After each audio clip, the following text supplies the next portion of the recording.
All right. Marketing is about communicating in a very tangible sense. You're presenting some type of message. You're trying to get people to want what you have to offer and to pay attention to you. Right.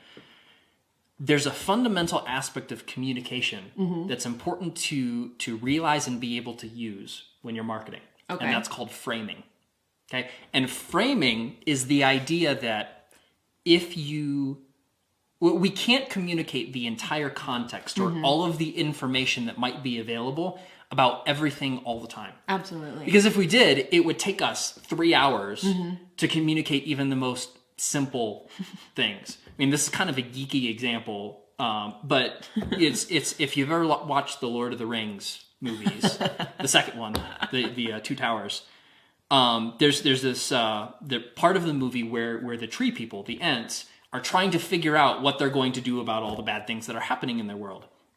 And it takes from morning until late into the evening just to say hello. And that's an interesting example because J.R.R. Tolkien, the author of The Lord of the Rings, was actually a linguist. And he used the Ents to actually make a point that communication is always compressed. There are always things, that we are emphasizing or de-emphasizing. Absolutely. And there are always things that we are leaving out. And yeah, call me a big nerd, but that's a really good point, actually. Whenever you're communicating everything, you're always emphasizing some things. You're always de-emphasizing some things. You're always focusing on some things and ignoring other things. And that process, which we're all doing all the time, is called framing.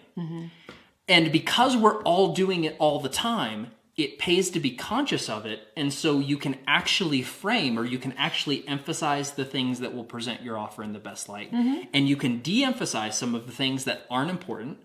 And, that makes your message far more effective than it otherwise would be, because you're making conscious choices about what to talk about and what to leave out. Absolutely. Now, framing has been the subject of a lot of psychological experimentation over the past couple decades. And there's a famous set of studies that were done by two psychologists, Daniel Kahneman and Amos Tversky. Okay. And they have to deal with how the framing of a message impacts the choices that people make. Okay. And I've got the details of the study here. They actually collected a group of, I think it was students. Okay. And they gave them a choice. And this was a study. They were asking about, there was, some type of illness or pandemic that broke out. And the participants had to make a choice about what treatments would be administered to this sick population. Okay. And the first choice that they were given is that they could administer treatment A, which would save 200 lives, or treatment B, which had a 33% chance of saving all 600 people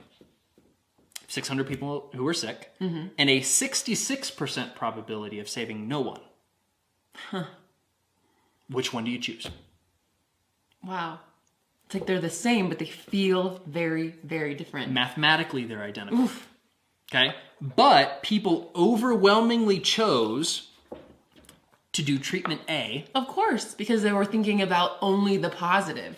Exactly. They didn't think about 400 people dying. Right. The emphasis was on they were saving people by doing this. Even though treatment B, there's a 66% chance of everybody dying. The emphasis is different. Yeah. Even though mathematically they're the same. Now, they repeated this with two other treatment options. Okay. Oh, okay. Treatment C would result in 400 deaths. Okay. Okay. Treatment D had a 33% chance that no one would die, but a 66% probability that all 600 would die. I bet nobody chose that one. It was actually the preferred option. That one was? Yep. Treatment D. So, what's interesting...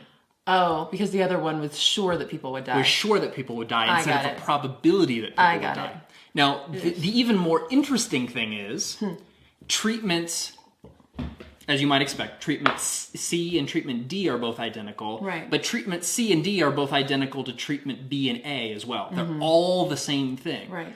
But simply by stating it differently, they were able to influence people's preferences even if there was not any sort of functional difference. Okay? So we're all framing all the time, and the way that you present or the things you emphasize or de-emphasize has a huge effect on the things people choose to do with the information that you present. Now, so it pays to pay attention to it. Absolutely. Emphasize the things that you want to emphasize, de-emphasize things that aren't important. There is an ethical line here. And the ethical line is, don't leave out information that people have a right to know, particularly if it's adverse. Okay? Absolutely. So, for example, if you are working in a major drug manufacturing thing and you have a treatment that will benefit certain people in certain conditions, but I'm sure you've seen all the medical advertisements that, list the side effects that, you may go blind and, your skin will turn green and, and there's While you're watching children play in the park. Yeah, exactly. Okay, so they're framing. Okay, they're emphasizing the children playing in the park thing and de-emphasizing your skin will turn green. But you still have to tell people. Right. So, if there's important information that people have a right to know that can affect them in some way, you can't use framing as a justification for not telling them. No, Okay. but it's important to remember, too, that this is not a smarmy thing. This is not a manipulative thing. This is a really important tactic in order to talk to your customers. And it's good to know how they're framing things in their mind so that you can speak the same language as they are. Right. It's like an example of framing. Let's say you're selling to a business customer. And you can talk about your fees or how much you're charging them. You can present that as a cost, or you can present that as an investment. Well, and talk about the value they're going to get instead of how much you're going to cost. It's going to cost, exactly. So even just, because cost and investment, it means the same thing. They are going to be paying money. Right. One sounds way better, though. Yeah. An investment is they're paying money because they're getting a benefit. A cost is they are going to lose something. So functionally, the same thing is happening, but you're emphasizing a particular thing that's more important, which is they are investing in the value they're going to get. This is just a fee that you are asking in order to provide the value. So yes, it's not the same thing as being lying or deceitful. There's a very clear boundary there. You're emphasizing the things that will benefit, and you're de-emphasizing the things that will not benefit or are not as important. All right?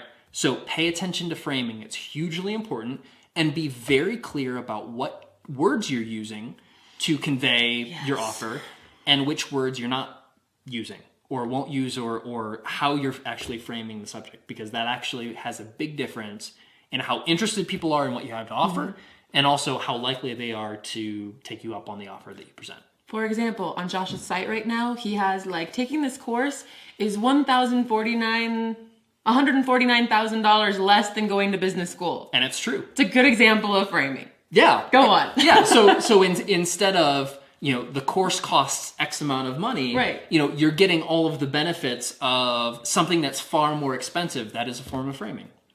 So, it's pay attention, whatever your offer is, pay attention to how you're comparing it and contrasting it versus other things, the types of words that you're using, what you're emphasizing and what you're de-emphasizing, and that will make your message much more effective.